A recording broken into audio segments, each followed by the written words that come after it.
علماء ذویل احترام، مشائخ و سادات، حاضرین اہل سنت و جماعت، السلام علیکم ورحمۃ اللہ وبرکاتہ۔ وعلیکم السلام ورحمۃ اللہ وبرکاتہ۔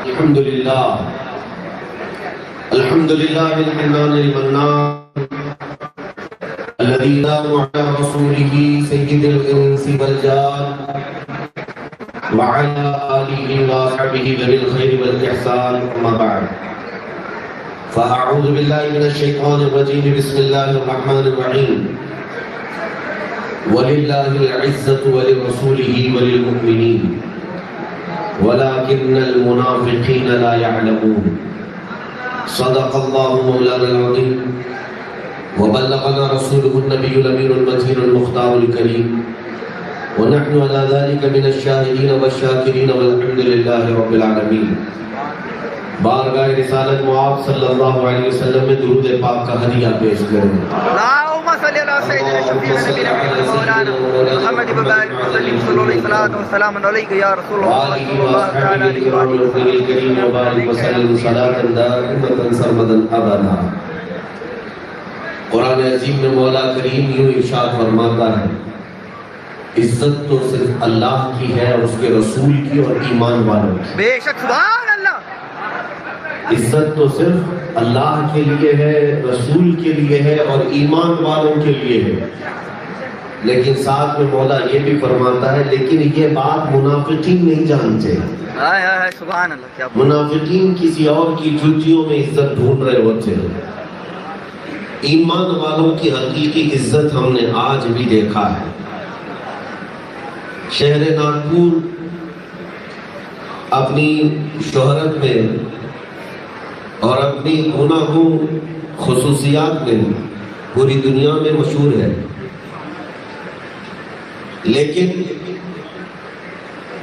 یہاں آج آپ کے سامنے حاضر ہوتے ہی دوپہر ایئرپورٹ سے اتر کر قیام گاہ آنے تک، بلکہ بابا تاج الدین رحمۃ اللہ علیہ کے آستانے تک پہنچنے تک بہت سارے عاشقوں کا ہجوم، بہت سارے دیوانوں کا ہجوم تو دیکھا، اور اس سے مبارک میں آنے پروانے تو ہوتے ہی، لیکن ایک خاص بات جو ہماری نظریں دیکھ رہی اور آپ اچھی طرح سے جانتے ہیں، ہمارا مزاج ہر چیز کو گہرائی سے دیکھنے کا بھی ہے۔ دیوانوں کا پروانوں کا ہجوم تو بہت ہے، ناگپور بڑے بڑے ہورڈنگ بورڈ میں نے دیکھے، بہت بڑے بڑے بینر لگائے ہوئے تھے اور اس میں عرس کی مبارکبادی پورے مومنین مسلمانوں کو دی جا رہی تھی، لیکن حیرت کی بات ہے کہ بڑے بڑے ہورڈنگ بورڈ وہ عام لوگوں کے نہیں، بڑے بڑے نیتاؤں کے اور لیڈروں کے، اور وہ لیڈروں کے جن کو آپ اچھی طرح سے جانتے ہیں اور شہر ناگپور میں لگے ہوئے ہیں۔ میرے عزیزوں، میں اس چیز کو ڈینائی نہیں کرتا اور نہ ہی استہزاءً کہنا چاہتا ہوں، خیر اترنے کے بعد بڑے بڑے لیڈروں کے، سیاسی رہنماؤں کے بینروں کو دیکھا کہ تاج الدین بابا رحمۃ اللہ علیہ کے عرس کی مبارکبادی پیش کر رہے ہیں، پھر ہمیں وہ زمانے کا امام ہوتا ہے۔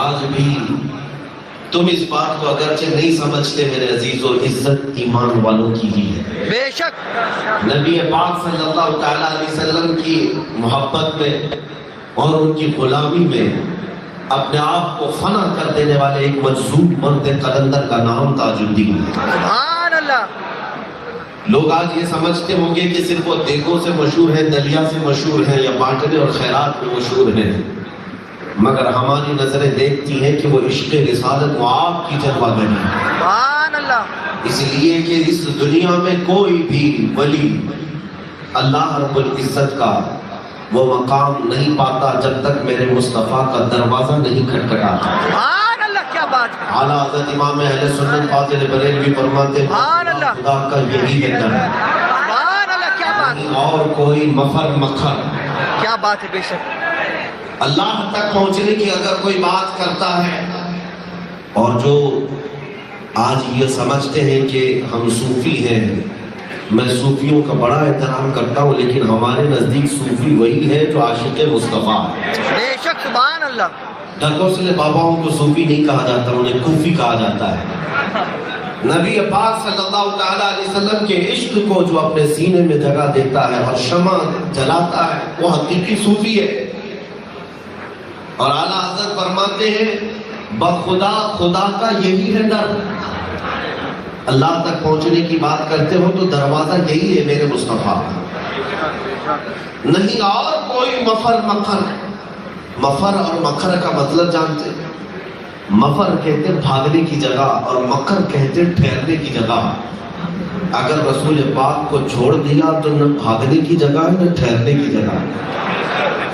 نہیں اور کوئی مفر مکر، جو وہاں سے ہو یہی آ کے ہو، جو یہاں نہیں تو پھر وہاں نہیں. کیا بات. اے میرے عزیزو، اس بات کو آج میں تمہارے سامنے پورے طور پر اتار کر کے جانا چاہتا ہوں. کرامات، اولیاء اکرام کی شہرتیں، ان کے آستانے سب ایک ہی راز میں پوشیدہ ہیں. چاہے وہ سرکار غریب نواز کا آستانہ ہو کہ قطب الاقطاب پیر پیروں غوث اعظم کا آستانہ ہو، یا دنیا بھر کے کسی قطب الارشاد کا آستانہ ہو، بلکہ مرد قلندر، مرد مجاہد حضور سیدی تاج الدین بابا رحمۃ اللہ علیہ کا آستانہ ہو. ان کی کرامت ہے یا ان کی جو کشش ہے لوگوں کو اپنی طرف کھینچنے کی، میرے عزیزوں کس وجہ سے ہے جانتے ہیں؟ ایک بات مثال کے ذریعے سے میں آپ کو سمجھا دیتا ہوں. مثنوی کے مصنف مولانا جلال الدین رومی رحمۃ اللہ علیہ فرماتے ہیں کہ لوگوں، کبھی تم نے دیکھا کہ پتھر کی دیوار جو بالکل سپاٹ ہو، چمکنے والی، دن کے اجالے میں جب سورج کی روشنی اس دیوار پر پڑتی ہے تو اس دیوار سے بھی چمک باہر آتی ہے. آپ نے دیکھا ہوگا. اس کو میں ایک اپنی مثال سے بتاتا ہوں. ہم گھڑی پہنے ہیں یا چھوٹا سا شیشے کا ٹکڑا لے کر کے ہم دن کے اجالے میں سورج کی طرف دکھائیں تو اس شیشے کے اوپر ایک روشنی پڑتی ہے. اب شیشہ جس طرف بھی گھمائیں گے وہ روشنی ادھر ادھر جاتی رہتی ہے. آپ نے دیکھا ہوگا بچپن میں ہم کھیلتے بھی تھے. چھوٹا سا شیشے کا ٹکڑا سورج کی روشنی سے چمک جاتا ہے اور جدھر آپ گھمائیں گے اجالا ادھر جاتا ہے. مولانا جلال الدین رومی فرماتے ہیں اس مثال کو دے کر کہ اے لوگوں، یہ مت سمجھنا کہ یہ روشنی جتنی بھی چمک رہی ہے یہ شیشے کی روشنی ہے. یہ روشنی حقیقت میں وہ آفتاب کی ہے، سورج کی ہے، جو اس شیشے پر ڈال رہا ہے. اور اس کے بعد پھر مولانا فرماتے ہیں دنیا کے جتنے اولیاء کاملین چمک رہے ہیں، حقیقت میں ان کے دلوں پر جو روشنی ہے وہ آفتاب رسالت کی ہے. مصطفیٰ کریم صلی اللہ علیہ وسلم کا نور جگمگاتا ہے ان کے قلب پر، پھر یہ جس طرح پہ رخ کرتے ہیں اجالا ہی اجالا ہوتا ہے. اور لوگوں کا کھچاؤ اور لوگوں کی کشش جو ان کی طرف ہے وہ اسی نور رسالت کی وجہ سے ہے. اس لیے آج اس شہر ناگپور میں تاج الدین بابا رحمۃ اللہ علیہ کے آستانے پر ہر طرح سے لوگوں کا کھچاؤ کو اپنی طرف کھینچ رہی ہے. میں آج رسول پاک صلی اللہ علیہ وسلم کی غلامی میں جو عزت ہے وہ دنیا کے کسی اور تاج میں عزت صرف ادھر کی بندگی اچھی نہیں، بلکہ ہمیں آج جو عزت ملتی ہے وہ صرف اتنی ہے یہ ناز یہ انداز ہمارے نہیں ہوتا، ٹکڑے تمہارے نہیں ہوتے. جب تک کہ مدینے سے اشارے نہیں ہوتے روشن میری قسمت کے ستارے نہیں ہوتے. عزیزان گرامی محسوس کرو اس بات کو. نبی پاک صلی اللہ تعالیٰ علیہ وسلم کی وفا میں جو عزت ہے وہ کہیں اور نہیں ہے. تم پریکٹیکلی اس کو دیکھ سکتے ہو اپنی زندگی میں. یہ منبر، یہ کرسیاں، یہ علماء و سادات کو جو اوپر بٹھایا گیا ہے کس وجہ سے بٹھایا گیا ہے؟ ان کو اس منبر پر کیوں رکھا گیا ہے؟ ہر بچہ یہ جانتا ہے یہ صرف نسبت رسول کی وجہ سے، بے شک میرے آقا صلی اللہ علیہ وسلم کی نسبت کی وجہ سے یہاں جو عزت ملی ہے، یہ منبر ملا ہے، ہمیں کوئی وراثت میں ملا ہوا یہ ممبر نہیں ہے، نبی پاک صلی اللہ تعالیٰ علیہ وسلم کی بات میں ہے۔ اسی لیے میں آپ سے کہتا ہوں نبی پاک صلی اللہ تعالیٰ علیہ وسلم سے وفا کرنا آج سیکھ جاؤ، اور پھر دیکھو ان کا جو نام لیتا ہے وہ ہر دل پر راج کرتا ہے، ہر دل پر راج کرتا ہے، اور ان سے جو ہٹاؤ پھر وہ ہر دل سے ہٹا۔ آج ہم نے بڑے بڑے طاغوتی طاقتوں کو دیکھا ہے، وہ ڈرے سہمے ہوئے ہیں، لیکن تمہیں اس بات کا اندازہ نہیں، تمہیں اس بات کا اندازہ نہیں۔ اللہ تعالیٰ نے تمہارا رعب کیا رکھا ہے وہ تمہیں خود اندازہ نہیں، صرف نسبت مصطفیٰ کی وجہ سے لاکھوں دلوں میں آج بھی تمہارا رعب ہے۔ میں کسی سخت گیر تحریک کی طرف، تنظیم کی طرف دعوت دینے یہاں نہیں آیا، نہ ہی میں کسی کٹر پنتھی کی بات کرنے آیا، میں بس اتنی بات کرنے آیا ہوں کہ دنیا والے اپنے اپنے آقاؤں کے ہوتے ہیں تو تم اپنے آقا کے پورے کیوں نہیں ہو جاتے؟ کیا بات ہے، سبحان اللہ، کیا بات۔ نبی پاک صلی اللہ تعالیٰ علیہ وسلم کے پورے کیوں نہیں ہو جاتے؟ اور جب کوئی پورا ہو جاتا ہے تو ایک غلام سے بھی دنیا ڈرنے لگ جاتی ہے، بے شک ایک غلام سے بھی دنیا ڈرنے لگ جاتی ہے۔ اور ہم نے تاریخ میں دیکھا بھی، پڑھا بھی، اور اب کے زمانے میں پریکٹیکل مشاہدہ بھی کیا۔ ارے میرے عزیزوں، حالات تو یہ ہے کہ مصطفیٰ کریم صلی اللہ علیہ وسلم کی سچی محبت کے اگر چرچے کرنے لگ جائے، پھر چاہے وہ معذور کیوں نہ ہو، پیروں سے اور ویل چیئر پر بیٹھنے والا ہی کیوں نہ ہو، لیکن ہم نے محسوس کیا نیدرلینڈ میں بیٹھی ہوئی پارلیمنٹ بھی ہل رہی، کیا بات ہے، کیا بات، یورپ میں بھی ڈسکشن چلنے لگ جاتا، کیا بات۔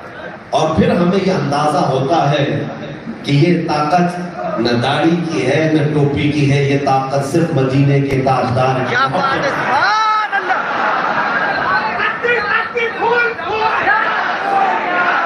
لبیک یا رسول اللہ۔ ناظرین اجلاس نے بھی آپ کو اعلان کیا ہے کہ مجمع سے نعرے نہ لگائیں، وہ خود نعرے لگائیں گے، کیونکہ زمانہ بھی ایسا ہے کہ اب تمہارے نعروں سے بھی ڈر ہے۔ بے شک، بے شک۔ حسین سی بات ہے، کیوں ایسے نعرے لگاتے ہو جس سے لوگ ڈرتے ہیں؟ تکلیف سنجیدہ نعروں سے ہماری روایتیں رہی ہیں، اور اقبال نے جو کہا تھا وہ نعرے کیا ضرورت۔ اقبال نے 100 سال پہلے کہا تھا کفر دم توڑ دے گا ٹوٹی ہوئی شمشیر کے ساتھ، کیا بات، سبحان اللہ۔ کفر دم توڑ دے گا ٹوٹی ہوئی شمشیر کے ساتھ، گھر تم نکل آ جاؤ ایک بار نعرے تکبیر کے ساتھ۔ سبحان اللہ، اللہ اکبر۔ اب توجہ کرو، بیٹھ جائیں۔ میں جس نعرے کی بات کر رہا ہوں اور اقبال نے جس نعرے کی بات کہی ہے، وہ صرف زبان سے چلانے والے نعرے کی بات نہیں، وہ صرف گلا پھاڑنے والے نعرے کی بات نہیں۔ نعرہ وہ ہے کہ تمہارے چہرے پر مصطفیٰ کریم کے عشق کے آثار نظر آئیں، سبحان اللہ، تمہارے لب و لہجے میں میرے آقا کی سنتیں نظر آئیں، سبحان اللہ، بے شک۔ تمہارے حرکتوں میں، تمہارے اعمال میں، تمہارے اخلاق میں میرے مصطفیٰ کریم کی سنتیں اجاگر ہوں۔ بے شک، پھر تم آہستہ سے بھی نعرہ لگاؤ، کھلبلی تو مچنی ہے، بے شک۔ آہستہ سے بھی نعرہ لگاؤ۔ میں تحدیث نعمت کے لیے کہتا ہوں، اپنی بڑائی کے لیے نہیں کہتا۔ آج سے 1.5 سال قبل حالات سخت سے سخت ہوتے جا رہے تھے، اور ایک لومڑی کے بچے کو ان لوگوں نے پال رکھا تھا، جس کو حضور پاک صلی اللہ علیہ وسلم کی شان میں بھدے جملے اور گالیاں دینے کے لیے خریدا گیا تھا۔ اور اس لومڑی کے بچے نے جب بار بار چیخنا چلانا شروع کیا، میں یہ نہیں کہتا کہ میں طلحہ ہوں جیسے اعلان کرتے ہیں، ہندوستان کا کیا پوری دنیا بھر کا ہر بچہ میرے مصطفیٰ کے لیے وہی، ہر ایک کے جذبات ہیں، کوئی بھی حضور کی شان میں توہین سننا برداشت نہیں کرتا، سب کے دلوں میں یہ جذبات ہیں، لیکن کیا جائے، کرے کیا، اس کا رد کیسے ہو، اس کو ڈینائی کیسے کیا جائے۔ آپ سوچتے ہوں کہ ہمارے پاس طاقت نہیں ہے، ہمارے پاس سیاسی قوت نہیں ہے، کیسے ان ظالموں کو ان کے اوقات یاد دلائیں۔ ہم بھی پہلے یہی سوچتے تھے، اسباب، طاقت، سیاسی اثر و رسوخ، اور میں آپ کو بتاؤں ان ظالموں کے خلاف کہاں کہاں میمورینڈم نہیں دیے گئے ہماری آواز پہنچانے کے لیے کہ بند کرو یہ سب، لیکن یہ سب کے سب ایک جگہ رہ گئے، سارے میمورینڈم کچرے کے ڈبوں میں ڈال دیے جاتے ہیں۔ لیکن ہم نے دیکھا چند نوجوان میرے پاس آئے تھے، شاید وہ 15 سے 20 کے قریب نوجوان ہوں گے، حضور پاک کی محبت میں وہ رونے لگے۔ مغرب کا وقت تھا، مغرب سے عشاء کے بیچ میں نے کہا چلو مسجد میں نماز ادا کی، اور اس کے بعد وہی چند نوجوان تھے اور کچھ اور لوگ جو نمازی تھے، ان کے درمیان ان کے جذبات دیکھ کر میں بے قابو ہو گیا۔ مجھے بھی یہ درد ستا رہا تھا کہ کب تک نبی پاک صلی اللہ علیہ وسلم کی شان میں توہین سنتے رہے۔ پھر ہم نے جذبات درمیان ہوگا، چھوٹی سی مسجد میں ہوگا۔ میں یہ بات کیوں کہہ رہا ہوں آپ کو بتاتا ہوں، یہ اپنی بڑائی بیان کرنے کے لیے۔ جو لوگ یہ سوچتے ہیں کہ طاقت ہونا چاہیے، اثر و رسوخ ہونا چاہیے، 50 لوگوں کے درمیان ایک چھوٹی سی مسجد میں میرے مصطفیٰ کی محبت کا نعرہ لگایا اور اس ظالم کو اس بات یاد دلانے کے لیے اسے چیلنج کیا۔ 1 مہینہ نہیں گزرا تھا، میں نے محسوس کیا کہ امریکہ کی سرزمین پر بھی یہ نعرہ سنا جا رہا ہے۔ امریکہ، سری لنکا، کہاں کے علاقے کے لوگ سبوں نے ہماری بات کو سنا، اور ہندوستان کے چھپے چھپے میں کونے کونے میں یہ بات پہنچی۔ آج میں اس علاقے سے گزرتا ہوں، اس لیے بلکہ ہماری تقریروں کی وجہ سے نہیں، بلکہ میں کہنا چاہتا ہوں تم اسباب کے لیے اثر و رسوخ کے انتظار میں ہو۔ کبھی یہ بھی سوچو خالق اسباب جب تشکیل کرنے پر آ جائے، 50 لوگوں میں بھی بات کرو گے میرے مصطفیٰ کا پوری کائنات میں نبی پاک صلی اللہ علیہ وسلم کی محبت میں اگر تنہا بندہ بھی مخلص کھڑا ہو جائے، مولا کریم اس کی آواز کو پہنچاتا ہے، تعالیٰ دل تک اس کی آواز کو رسائی دیتا ہے۔ آج مجھے اعلیٰ حضرت فاضل بریلوی رضی اللہ تعالیٰ عنہ کی بات یاد آتی ہے۔ آپ نے فرمایا برائیوں کے خلاف، ظالموں کے خلاف، جھوٹوں کے خلاف اور احانت اور گستاخی کے خلاف کیا ہوگا؟ اعلیٰ حضرت نے فرمایا تم کبھی کہ مت سوچنا تمہارے ایک کے چاہنے سے کیا ہوگا، یہ سوچو میرے رب کے چاہنے سے سب کچھ ہوگا۔ مولا تو قوی ہے، تمہارا پروردگار قوی ہے، طاقتور ہے۔ بہرحال میں گزرنا چاہتے ہوئے جو میسج دینا چاہتا ہوں وہ یہ ہے کہ 14 صدیوں کے بعد آنے والے ہم نے غلاموں میں ایک طاقت دیکھی۔ حضور پاک صلی اللہ تعالیٰ علیہ وسلم کی طاقت و قوت کا اندازہ کیا کر سکو گے؟ یہاں پر میں نے تاریخ پڑھی، اس سے قبل بھی میں حاضر ہوا تھا حضور مفتی عبدالقدیر صاحب قبلہ ادام اللہ اقبال ان کی موجودگی میں نے چند سوانح حیات کے جھلکیاں حضور تاج الاولیاء کی رکھی تھی۔ آج پھر میں آپ کے سامنے بتاتا ہوں، دو چند مثالیں دے کر کے عرض کرتا ہوں۔ میرا اپنا ٹاپک ہے، میرا اپنا عنوان ہے، چاہے تم کوئی بھی مجلس سجاؤ، ہم اپنی مجلس کو حضور کے تذکرے کے بغیر مکمل نہیں ہونے دیں گے۔ کیا بات! تم چاہے مجھے ولیمے میں بلاؤ، چاہے عقیقے میں بلاؤ، منگنی میں بلاؤ، شادی میں بلاؤ، ہمارا تذکرہ تو رسول پاک کا ہے۔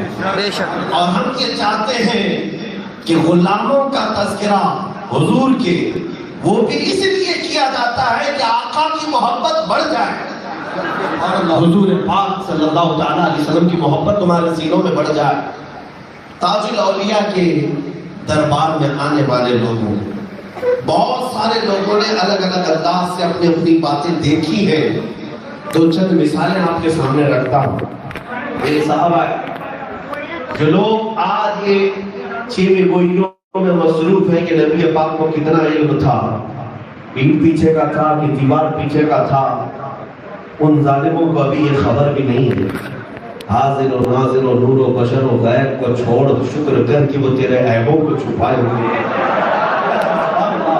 تاج الاولیاء کے پاس ایک صحابہ ہے، وہ کون تھے میں آپ کو بتاتا ہوں کس طرح سے۔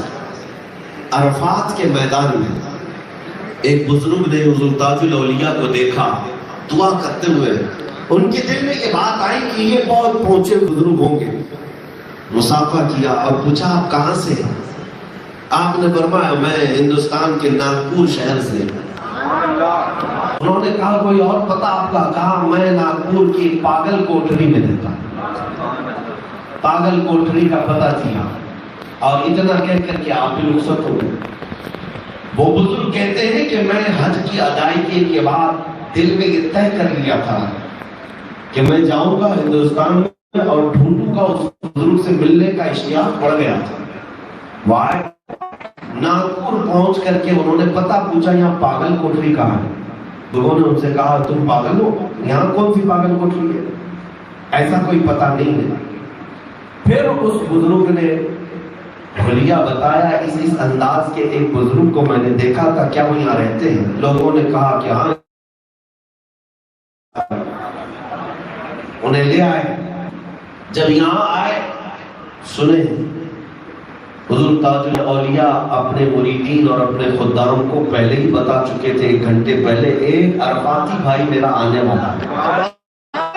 دیکھ کر کے حضور سے گلے لگ گئے، معانقہ تھوڑی دیر بیٹھے رہے، اور اس کے بعد یہ تو صرف آمنے سامنے کی بات ہے، ملاقاتوں کی بات ہے۔ جبل عرفات پر دیکھا تھا، دل میں محبت بڑھ گئی اور اسی محبت کی وجہ سے یہاں تک پہنچ گئے۔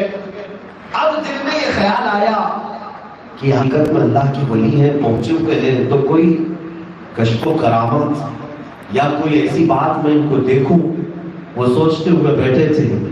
حضور تاج الدین بابا رحمۃ اللہ علیہ نے آگے بڑھ کر کے ان کے کہے بغیر ان کی آنکھوں پر ہاتھ رکھا اور کہا بزرگ جی کیا یہ وہی جگہ نہیں ہے جہاں ہماری پہلی ملاقات ہوئی تھی؟ وہ جو بزرگ آئے تھے وہ چیخ پڑے، وہ کہتے ہیں کہ میں نے وہیں ناگپور میں بیٹھ کر کے جبل عرفات کو دیکھا۔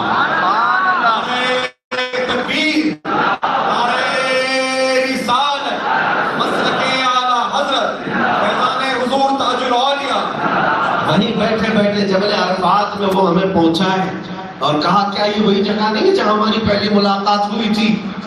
اتنا کہنے کے بعد وہ اٹھ گئے، قدموں پہ گرے۔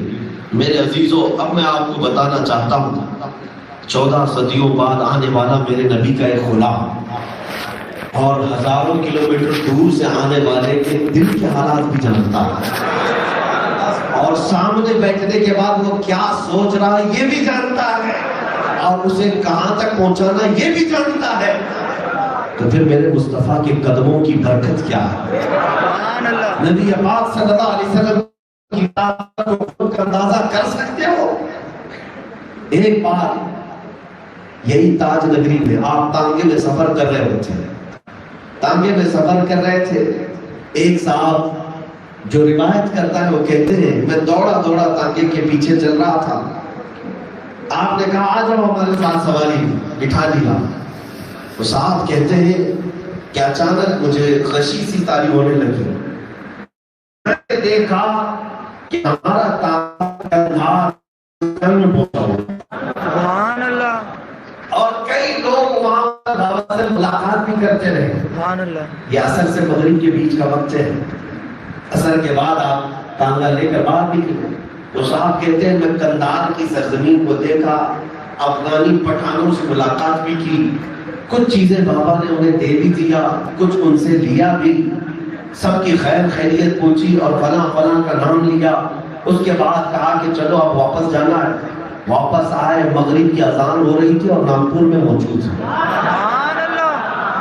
میرے عزیزوں، میں یہ باتیں ہمیشہ اولیاء اکرام کی کرامات کا ذکر کرتا ہوں تو میرا مقصد یہی ہوتا ہے کہ نبی پاک کے معجزات کا انکار کرنے والے اندھے دیکھو تو ذرا، جو پل بھر میں ناگپور سے افغان کا سفر کراتا ہو تو اس آقا کا حال کیا ہوگا جس کے قدموں کو جبرائیل بوسہ دیتے ہو، پل بھر میں 7 آسمانوں کا سفر نہیں کر سکتا۔